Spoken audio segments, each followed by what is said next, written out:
So today I'd like to continue talking about Nicaragua.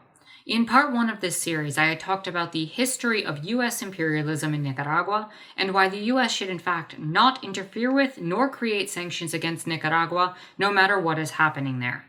Now, the original plan was to create 2 additional parts, with part 2 being the Fsln then and now, and part 3 being the discussion on the 2021 Nicaraguan election. Now, there's been a small change of plans, because as I was creating part 2, I realized that it was getting a little bit long. So I've decided to split part 2 into 2 additional parts. So this video will now be part 2A, the Fsln then, which will be covering the history of the Fsln and its policies up till when it loses power in 1990. The second video of this will be part 2B, which will cover the Fsln now, which will talk about the modern Ortega presidency and its response to losing power in 1990. So with that said, let's jump right in and talk about the history of the Fsln, and start with how it creates itself and how its policies start to form. So we always have to go back to Sandino when we talk about the Fsln and the Sandinistas. They literally derive their name from Sandino and his struggle against US imperialism in Nicaragua between 1927 and 1933. This struggle that he has ends up being the basis for a lot of the people who come after who identify with his struggle and thus call themselves Sandinistas. So it's important to understand what he represented and what he stood for. So in 1934, he was executed by the Samosa family, the same family who would end up rising to power and being backed by the US and controlling Nicaragua for almost 40 years. So when this organization steps up to fight the Samosa family and to rid themselves of US imperialism, a lot of them take on Sandino's name and his struggle. Now, Sandino had a lot of different groups that he associated with. He associated with spiritualist gurus. He worked with anti-imperialist individuals. He worked with communists. He worked with Seventh-day Adventist church members. And he worked with anarchists. He actually embraced a policy of anti-clericalism that he borrowed from the Mexican Revolution. And he glorified the history of indigenous heritage in Latin America. He was famous for fighting against foreigners in his land, which he considered to be all of, at the very least, Central, but if not Latin America. And he wanted his goal and mission to be to kill the Yankees, the Colossus of the North, and as he referred to people from the United States, the, quote, enemy of our race. As Sandino's success grew over time, he actually grew a number of international allies. The Soviet Union and the Comintern ended up supporting him, at least in symbolic ways, and the Pan-American Anti-Imperialist League, including members in the United States, ended up backing him. Now, within his frame of revolution and struggle, Sandino is said to have developed a deep appreciation for anarchism, which is why his flag was used and had the red and black symbolization that we often see in anarchy. He identified particularly with anarcho-syndicalism, and he used a flag that was half red and half black, and the black half of it had a skull and crossbone symbolic of pirate flags, not unlike the one behind me. Now, the philosophy that he had actually seemed to develop into a spiritual-based anarchism that had an idea of a, quote, universal commune, in which all peoples would eventually form into this universal commune. And without going deeper into his philosophy, the reason I bring all this up is that there are a lot of ways to identify with and sympathize with Sandino's struggle. And all of those different philosophies end up manifesting in what we call the Fsln. Anyone who calls themselves a Sandinista identifies with him and his struggle from differing perspectives. This includes the philosophies of anti-imperialist nationalism, where it's just Nicaragua for Nicaragua, or Central America for Central America. It includes ideas like indigenous rights and racial equality. It includes the Marxist-Leninist philosophies that sought to literally break away from US imperialism and create a socialist state in Nicaragua, and it includes an anarchist tradition that Sandino's colors have represented. No matter which way we view Sandino, though, we should recognize that his historical place is that of a Robin Hood-esque hero that was celebrated throughout all of Central America. Now, the FSLN that we know today actually started as several different student groups that had formed between the 50s and 60s. And by the early 1970s, they had more or less solidified their identity around several core principles. The first being an identification and unification around the support of Sandino's struggle. The second was a commitment to some form of revolutionary action against the Samosa government. And the third was a dismissal of all political parties because they had all failed, because they were ineffectual, including communist ones. The point is that none of the political parties were in any way standing up to Samosa in any way, shape, or form, and therefore they were inadequate. And so the FSLN wanted to create an alternative path. Now, the FSLN ended up doing a number of actions over the course of its history, but it became really popular after 1972 when the earthquake in Managua happened, where the Samosa family ended up pocketing a good amount of the international aid money instead of rebuilding parts of Managua. So the way that the FSLN handled this was they started using campaigns of taking hostages, robbing banks, and other direct target actions in order to create some sort of response from the Samosa National Guard. Now, by the mid to late 1970s, the FSLN had actually kind of split in terms of its goals and designs. They all wanted to more or less defeat Samosa, but they had three different methods for wanting to do it. One group actually supported a prolonged popular war, where they wanted to move up into the mountains and create a grassroots peasant movement, where they motivated the rural guerrilla, movement there and create guerrilla warfare in the mountains. The second was designed to focus on urban development and was known as the proletarian tendency, where more of the Marxist leanings were, where factory workers and wage earners of all types would be mobilized in order to stand up to the government. The third group ended up being known as the Insurrectional Tendency. Now, this group is probably the most important historically because it features some really interesting positions here. This was known as the Third Way, and this was actually Daniel Ortega's group, the current president of Nicaragua. Now, he actually sought to create an alliance between the FSLN and anybody willing to fight the Samosa regime. This included right-wing opposition groups. Their goal was to create kind of a left-right alliance, and even centrist alliance, whoever wanted to join, in order to put direct pressure on the National Guard and reveal the weakness of the nation's National Guard in order to rally the people. Now, later on, they would begin to switch tactics towards strikes, protests, and mass riots in order to bolster their position. However, by the very end of the decade, there were massive uprisings happening throughout Nicaragua in all of the different cities and towns. And they happened in bursts, and they ended up being very effective at splitting the National Guard and causing all sorts of issues. And the FSLN did, by, I'd say, early to mid 1979, finally reform back together, with all three factions coming together and more or less allying with one another. The FSLN on July 19th of 1979 took Managua and officially became the leaders of Nicaragua. This is, of course, 2 days after Samosa had fled to Miami on July 17th. Now, it's worth pausing here for one moment before going into what the FSLN's policies ended up being and how their government ruled. Now, the reason I want to pause here is because some of the reasons why the uprising started happening, and one particular incident that is worth noting, is when Pedro Joaquin Chamorro was assassinated.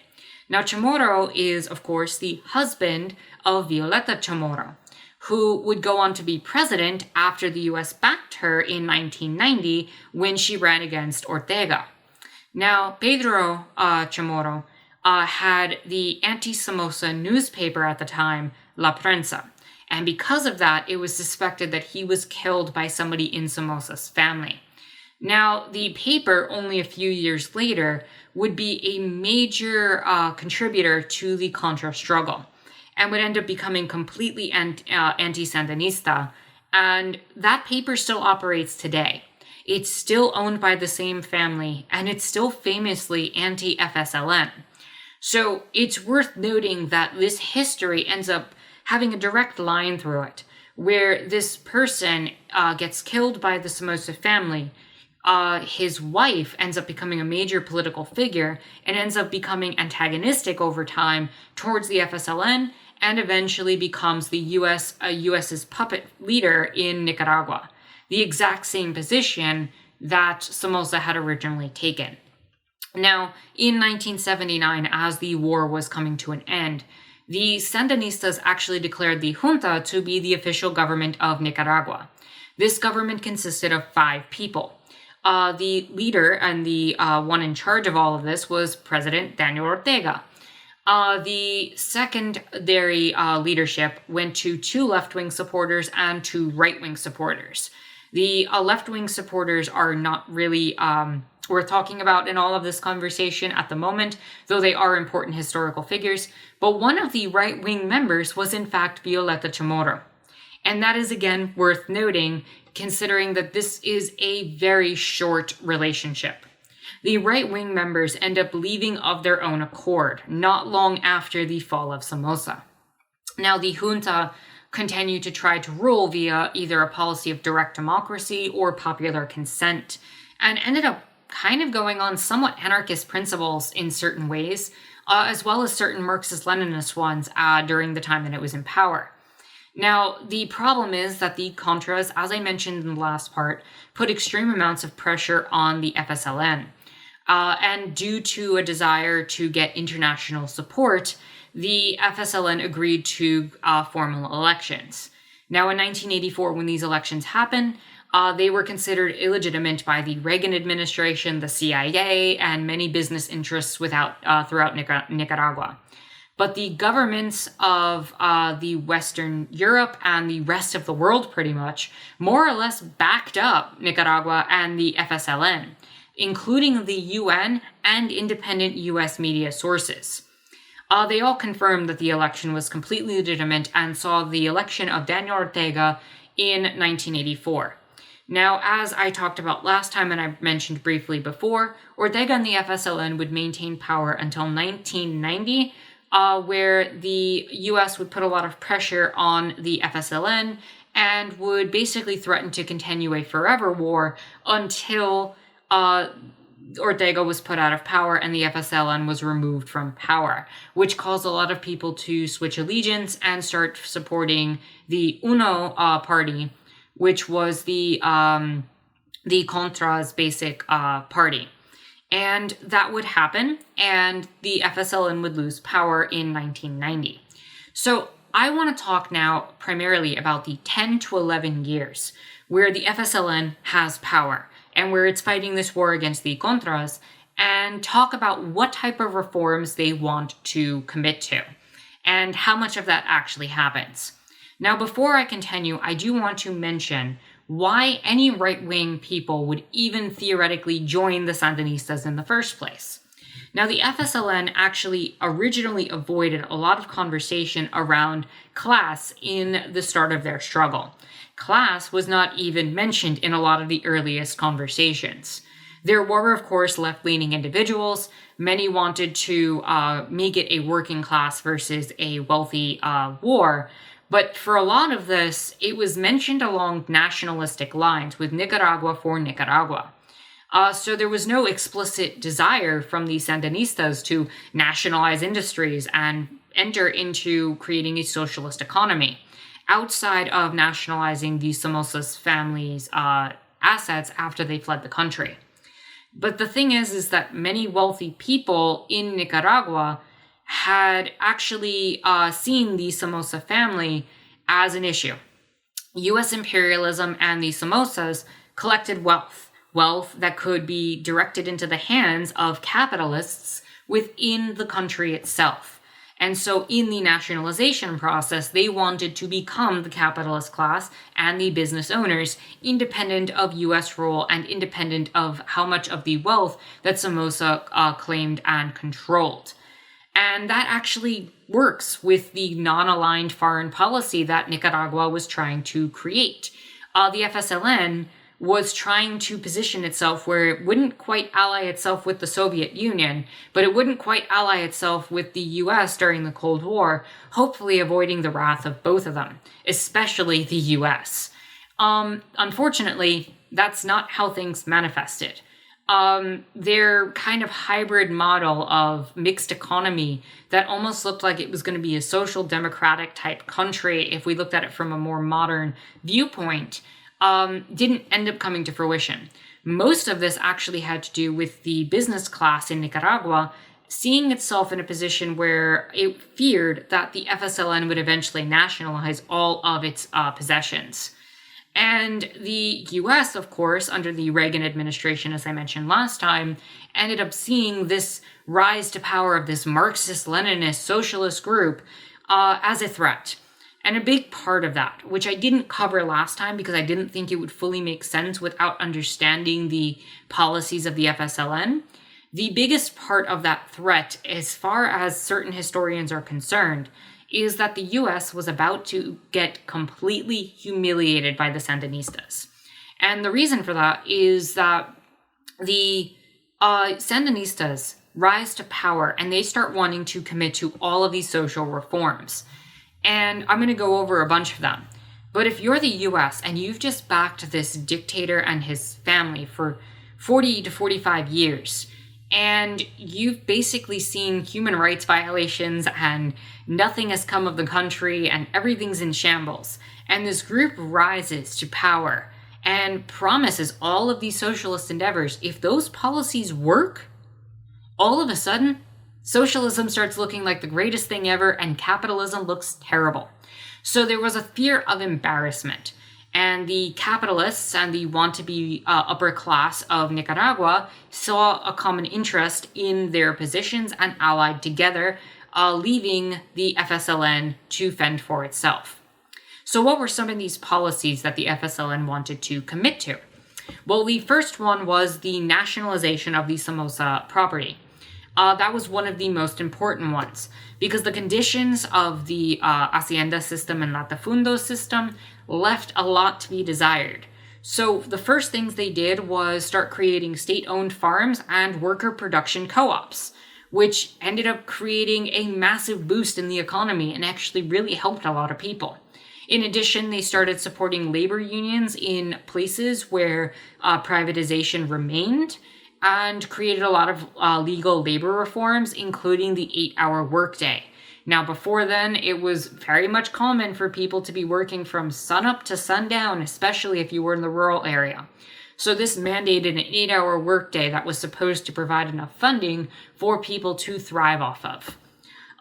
In addition to anybody who didn't have a house or a home, they improved public housing. And they abolished many cases of urban and rural rent.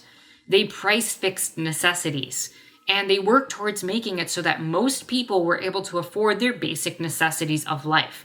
That included food and housing, and as we'll get to, it also included medical. And if there's anything I talk about on this channel, the 3 primary things that I want to see happen is that people get their food, medicine, and rent covered. You know, if they have shelter, if they have food, and if they have medical care, most of their needs are met. Everything else from there, we can discuss and talk about. Now, there are other factors that I'd like to see in a truly left-leaning society, but those are the primary 3 that need to be covered more than anything else. And the Sandinistas covered it quickly. The next thing that they moved towards, which is one of the other most important factors, is they created a mass literacy campaign, which you want to talk about the US getting embarrassed. The mass literacy campaign in 6 months' time dropped the illiteracy rate from 50% to 12%. That's how much illiteracy there was in Nicaragua under the Somoza regime. And that's what US capitalism was upholding. And all of a sudden, in 6 months, there was this massive improvement to people's lives, where all of a sudden, so many more people could read and had access to basic civic information. It was unreal, and it was literally claimed by the UN for how significant of a program it was. In addition to that, there were major healthcare reforms, and the change in healthcare was really, really amazing. Under the Somoza regime and the Somoza era, health conditions were terrible.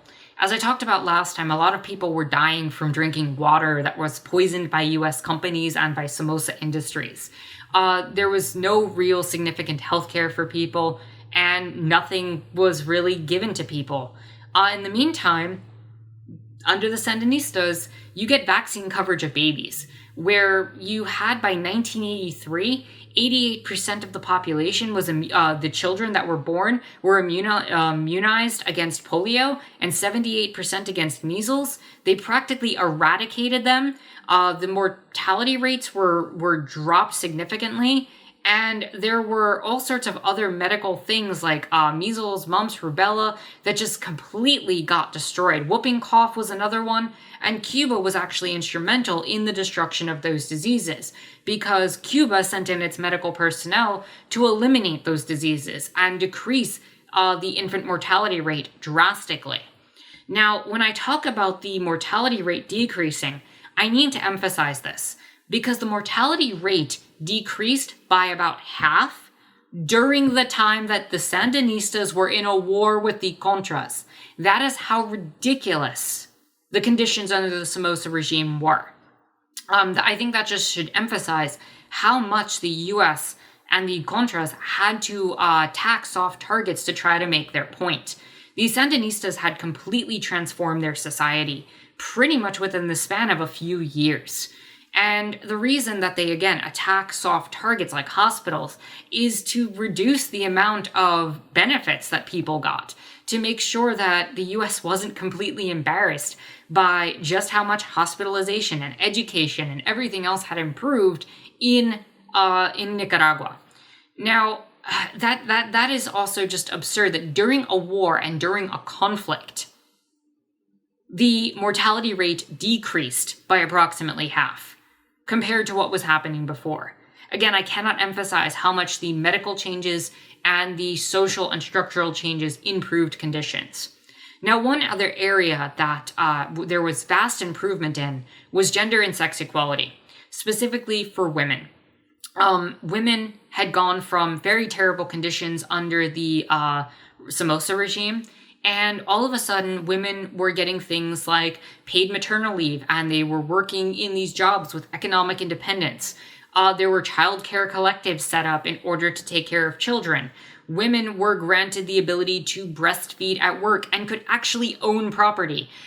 People forget this, but there was actually certain areas, especially in parts of the rural areas, where women were not allowed to own property at all during the Somoza regime and would actually be kicked off of property if they were not married. Women would also not have to take a pay cut if they were taking care of or trying to pick up a sick child, maybe from school or whatever.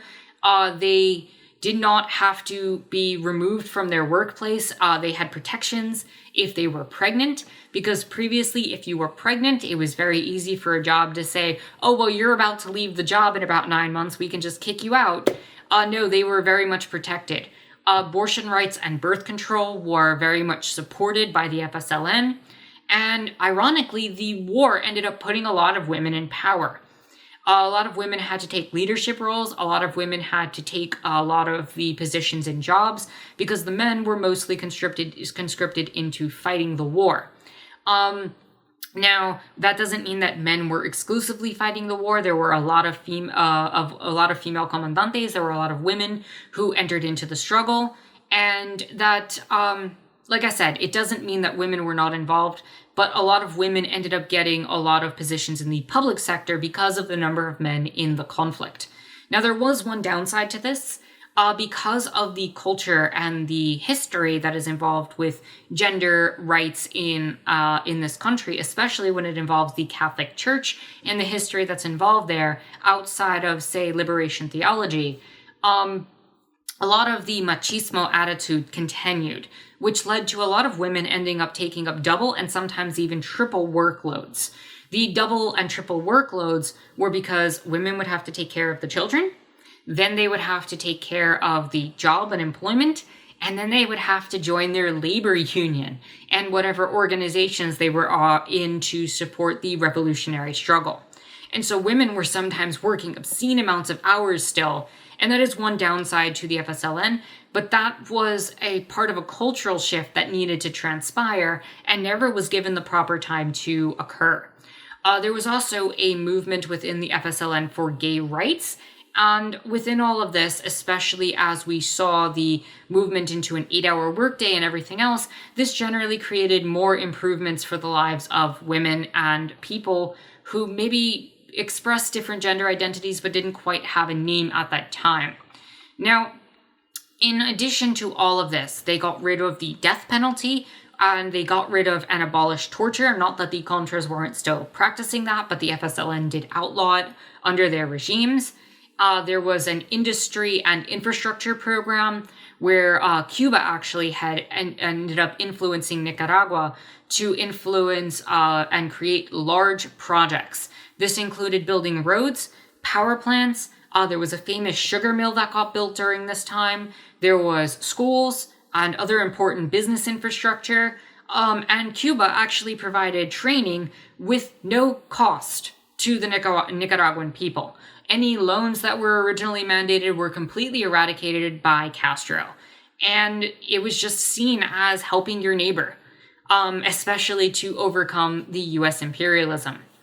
And again, it's worth noting that the Nicaraguan government didn't necessarily want to specifically side with just the Soviet Union and Cuba, but to side with, the world and put itself on a world stage. And the US and the corporate interests in Nicaragua ended up creating this Contra resistance. They also wanted to develop the first overland route linking the Atlantic and Pacific Oceans. However, that project never got completed due to the war. And when I mentioned education before, there's one particular section of that I wanted to discuss kind of separately, which was the adult literacy programs. They would have night classes specifically set up in order to make it so that adults could learn mathematics, could get civic training, could learn any skills that they needed for their jobs. There was also experimental learning and dialogue groups, discussions about collective problem solving and creating consensus dynamics. And this is something that I think really goes underreported with the Fsln, how they were trying to create this problem solving development and tried to create collective ability to discuss and create ideas to create solutions to what's going on. Now, in addition to this, there was a lot of movement within the education system to develop what was known as the new man, the nuevo hombre, which is a policy that often gets associated with the story of Che Guevara, but also had influence in other parts of Latin America. This whole policy was to create this internationally minded, responsible, civically focused person who got rid of the attitude of machismo, who got rid of a lot of the hang-ups and could see themselves in the society and in the people that were around them, and not just in self-centered interest. Now, due to the Contras in all of this, and the need to support the military against these foreign-backed invaders, the problem with all of these programs is while they were fantastic and they were really helpful for the most part, during the time that they were able to be implemented, they ended up having to be cut by the late 1980s. The right for free assembly had to be curtailed at certain points, which ended up happening because there was no way to stop the Contras from assembling and starting to hit civilian targets. Freedom of the press ended up having to become limited due to the foreign influence in papers like La Prensa, where you had US money being funneled into a lot of these papers that were specifically spreading anti-FSLN propaganda, to the point that the FSLN just could not keep up with the amount of money being poured into this propaganda. A draft had to be imposed, which was largely unpopular, because people had just seen all of their material conditions improve within the span of a few years, and now they're all fighting a conflict and a war, which was not what they wanted to sign up for. And a lot of the projects also didn't get to be fully implemented or completed. And it's really a shame that within all of this, and some of the first things that got cut were the movements towards gay and LGBT rights. There was a lot of programs cut around the child care collectives and a lot of the programs to protect women, mostly because they had to funnel the money from the domestic sphere and from the working sphere, the commercial sphere, into the military. So a lot of the reforms just didn't have time to take hold. In the education programs that I talked about, a lot of the programs around dialogue and group discussions had to be limited in scope and could only last for a couple of weeks when they should have been months, if not year-long programs. And it's just a real shame that within all of this, that the projects didn't get a chance to reach completion, which I think, again, was part of the US's entire point in doing what it was doing in Nicaragua. It was trying to put as much pressure on this group to make sure that socialism never saw the light of day, and that projects didn't get completed. And one of the most sad, or one of the saddest rather, data points to look at with all of this is that in 1990, by the time that Ortega loses his position and the FSLN is removed from power, literacy rates actually declined to close to 1980 levels. This was because of the amount of adults, and young adults especially, that had just been killed off in the conflict, and the number of children that had been born in the early parts of the conflict who now did not have an access to education. And many of them were working in jobs or working to try to help their families maintain the revolution. And so this really did lead to a loss in that literacy department that had just become one of the most literate nations on the planet, literally within the span of years. Now, again, we didn't get to see the full extent of this revolution and the FSLN's programs, and how that would manifest if it wasn't for the Contra, if it wasn't for the US pumping so much money into fighting this.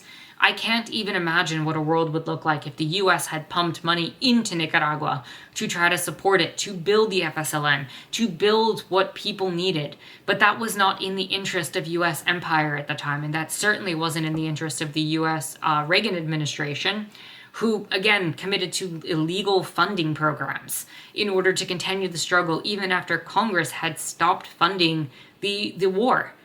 And, I wonder what this would have looked like in a non-Cold War setting. If the FSLN had gotten the chance to implement all these policies and programs, if we would not have had a very, very prosperous Central America right now. So, yeah, the US funded a group that ended up destroying all of these wonderful initiatives and programs, and that cannot be forgotten.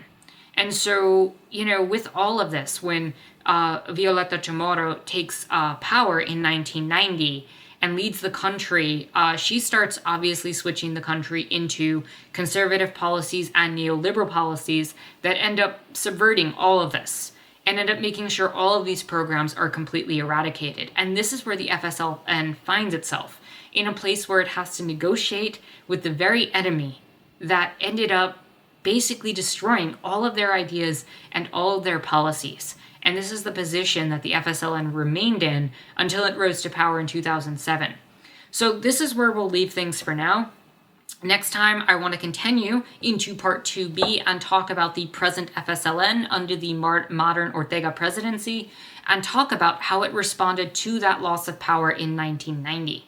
So with that said, if you like this video, please give it a thumbs up, hit the subscribe button and the bell for notifications. You can follow me on Twitter, check out my Discord, and support me on Patreon. All of those links are in the description down below. With that said, my name is Anarchist Tara, and I thank you for watching.